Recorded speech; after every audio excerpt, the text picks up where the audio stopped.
reading for pleasure. It can also be stated to be a habit and also developed as a skill. When I say it is a habit, I talk about the adults. It is a habit amongst the adults to read for pleasure, to be with their book as their companion and enjoy the reading. But mostly we have seen that if we develop this habit in the children when they are young, it becomes a skill for them to read and learn from it while they are enjoying the book. They would gain a lot if they are having pleasure in reading that. They would also look for the difficult words by themselves. Sometimes the students are not required to look for the difficult words because they can later on make a meaning out of it. Teachers would instruct the students not to go to the dictionary oftentimes when they are reading for pleasure.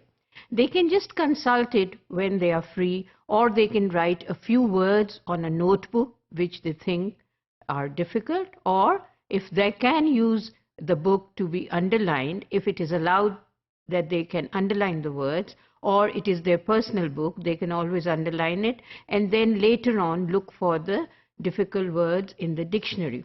Because the continuity to read for pleasure is very important. If you keep on jumping from the book to the dictionary, then it does not become a pleasure. It becomes a sort of an exercise which the student or the reader has to do it again and again. And it does not develop a habit of sitting down and reading a book for pleasure and learning something out of it. When you are continuously reading a book with pleasure, with no stress on you, then you learn more from it.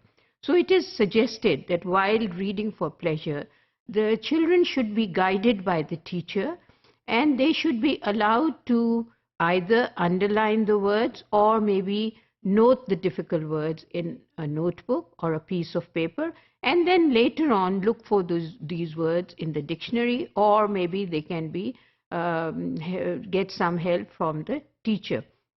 So basically, when the students are reading for pleasure, it is suggested that they are given an option of choosing their own book. Sometimes at the primary level, the students do need a guidance to select a book.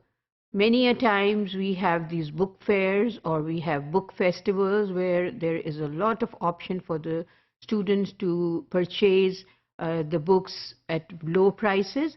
The teachers should encourage the students to be attending such festivals. Rather, the school should encourage book agencies and bookshops to come and have an exhibition in the school and sell the books at lower prices so that children get interested in buying their own book. My book is actually a phenomena.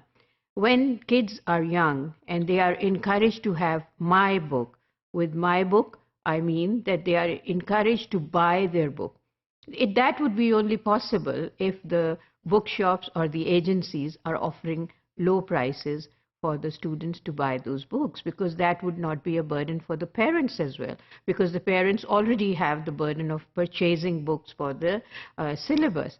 So it is a good idea if the schools collaborate with the agencies or the bookshops and have book exhibitions in the school, or maybe they can make their children visit places where there are book exhibitions displayed, and there, of course, most of the time the exhibitors, they are offering low prices, and the children can get the confidence of buying a book and then reading that book. It is a pleasure to read your own book when you know it is yours. This habit should be developed in the students when they are very young, and then they continue it as a hobby or a habit. But basically, it is developing the skill amongst our learners that they should be knowing the benefits and the advantages of reading for pleasure and enjoying their book, owning their book, keeping it well, also to keep it in place and to look after the book and enjoy it.